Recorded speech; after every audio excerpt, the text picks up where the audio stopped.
재림 성도 여러분 안녕하십니까? 오늘 이 하루도 주님의 은혜 가운데에 기쁨 넘치는 하루 되시기를 간절히 바랍니다. 교과 12과 5번째 시간을 맞이하였습니다. 우리 함께 기도하시고 시작하겠습니다. 은혜로우신 아버지 하나님, 우리의 마음을 정결하게 하시고 눈과 귀를 열어 주의 말씀을 밝히 보고 들으며 우리의 손과 발이 주님의 인도하심을 따라 움직이게 하여 주시옵소서. 이 시간 교과를 함께 나눌 때에 생명의 주관자 되신 우리 아버지께 영광을 돌리게 하여 주시옵소서. 예수님의 이름으로 기도드립니다. 아멘. 오늘 다섯째 날 제목은 짐승의 표입니다. 이제 우리는 마지막 시대의 핵심 쟁점 중 하나인 짐승의 표에 대하여 생각해 보겠습니다. 많은 성도들이 21세기가 되었음에도 불구하고 신앙을 인하여 혹은 안식일 준수로 인하여 사형 명령이나 강압적인 제재, 겉으로 드러나는 짐승의 표의 강요와 같은 큰 사건이 나타나지 않는다는 이유로 재림교회의 계시록 해석에 대하여 의심하거나 혹은 회의적인 반응을 보이기도 한다고 저자는 서두에 설명하고 있습니다. 그러나 요한계시록은 분명하게 모든 사람은 창조주를 섬기거나 짐승과 그 우상 중 하나를 섬기거나 둘 중 하나라고 말씀하고 있죠.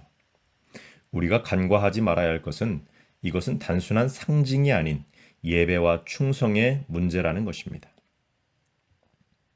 우리가 이미 알고 있는 것처럼 요한계시록은 창조주 하나님께 경배하라는 명령과 짐승과 그 우상에게 경배하라는 명령이 충돌하는 장면을 보여주고 있습니다. 창세기 2장부터 시작된 제7일 안식일은 창조주를 기억하고 그분께 경배하는 우리의 마음을 나타내는 표징으로서 존재하고 있습니다. 그러나 짐승의 세력은 이것을 바꾸고 일요일을 강요해 왔고요. 지금도 그리고 앞으로 더욱 심해질 것을 예상할 수 있지요. 이 같은 문제의 전조를 우리는 마태복음과 요한복음에서 발견할 수 있다고 저자는 설명하고 있습니다. 마태복음 12장과 요한복음 5장에서 예수님께서 안식일에 병자를 고치셨다는 이유로 죽이려 했던 사건이 나오는 것이죠. 하나님의 율법을 지키는 것이 곧 목숨을 건 결단이 되었던 기이한 사건인 것입니다. 사건의 내용을 살펴보자면 다음과 같습니다.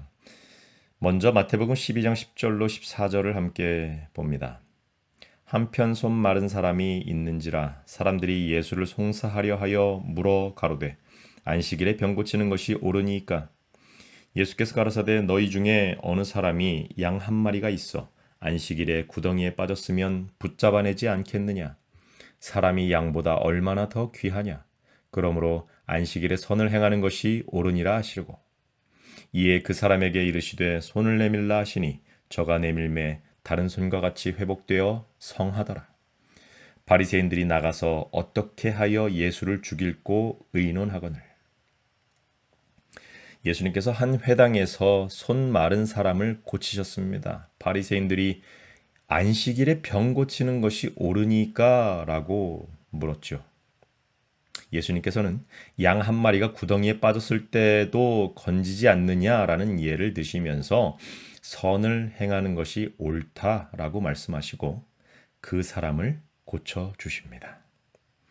이에 여러분, 바리새인들이 나가서 예수를 어떻게 죽일까 의논하였다라고 성경은 기록하고 있죠. 요한복음 5장의 사건도 함께 살펴보겠습니다. 1절로 16절까지 기록된 내용인데요. 요한복음 5장 8절, 9절, 16절을 함께 살펴봅니다. 예수께서 가라사대 일어나 내 자리를 들고 걸어가라 하시니 그 사람이 곧 나아서 자리를 들고 걸어가니라.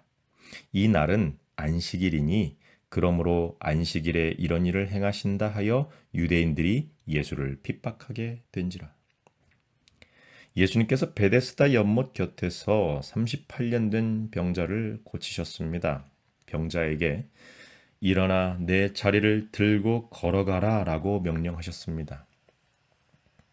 유대인들은 그 사람이 안식일에 자리를 들고 걸어간 것에 분노하며 그 이유로 예수님을 비난하기 시작합니다. 예수님께서는 내 아버지께서 이제까지 일하시니 나도 일한다 라고 말씀하셨죠. 유대인들은 예수님께서 안식일을 범하고 자기를 하나님과 동등하게 하였다라고 하여 죽이려 모의합니다. 여러분, 종교 지도자들이 예수님을 죽이려 한 이유는 첫 번째, 안식일 규례를 어긴 것처럼 보였기 때문이었습니다. 당시 유대 종교 지도자들은 안식일을 철저히 지켜야 한다는 율법 중심적 사고를 가지고 있었고요. 수백 가지의 세부 규정들, 즉 장로들의 유전까지 만들어서 안식일을 법으로 얽매고 있었습니다. 예수님께서 안식일에 병을 고친 행위는 그들의 전통과 규칙을 무너뜨리는 것으로 간주되었죠. 그들은 율법의 문자에 집중한 나머지 율법의 정신인 자비와 회복과 생명에 대한 모든 하나님의 선물을 놓쳐버린 것입니다. 두 번째 이유는 자신들의 권위와 전통에 도전한다고 생각했기 때문입니다. 예수님께서는 회당 안에서 공공장소에서 사람을 고치시고 그 의미를 설명하셨습니다. 이것은 종교 지도자들의 영적 권위에 대한 직접적인 도전처럼 느껴졌을 것입니다. 그들은 예수님의 말씀과 행위로 인하여 백성들의 신뢰가 자신들로부터 예수님께로 옮겨가는 것을 두려워했습니다. 마지막 세 번째 이유는 예수님께서 하나님과 자신을 동등하게 여긴다고 생각했기 때문입니다. 요한복음 5장 18절에 이렇게 기록하고 있었죠.